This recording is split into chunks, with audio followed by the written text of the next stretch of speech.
اعوذ باللہ من الشیطان الرجیم، بسم اللہ الرحمن الرحیم۔ السلام علیکم ورحمۃ اللہ وبرکاتہ۔ ناظرین، آج ہم آپ کو نبی کریم صلی اللہ علیہ وآلہ وسلم کا ایک ارشاد گرامی بتائیں گے۔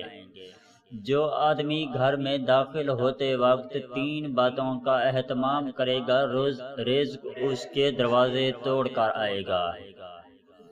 نبی کریم کا ارشاد گرامی ہے، جو آدمی گھر میں داخل ہوتے وقت ان 3 باتوں کا اہتمام کرے گا، رزق اس کے گھر کے دروازے توڑ کر داخل ہوگا۔ پہلا کام، وہ گھر میں داخل ہوتے وقت السلام علیکم ورحمۃ اللہ وبرکاتہ کہے، خواہ گھر میں کوئی ہو یا نہ ہو۔ اس کے بعد ایک مرتبہ سورۃ اخلاص پڑھے اور پھر مجھ پر ایک مرتبہ درود پاک بھیجے، ایک مرتبہ مجھ پر درود پڑھے۔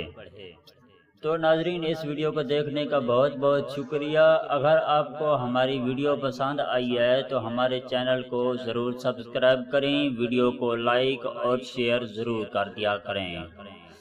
تو ناظرین، اس ویڈیو کے ساتھ ہمیں اجازت دیجیے، ملتے ہیں کسی اور ویڈیو کے ساتھ، تب تک کے لیے اللہ حافظ۔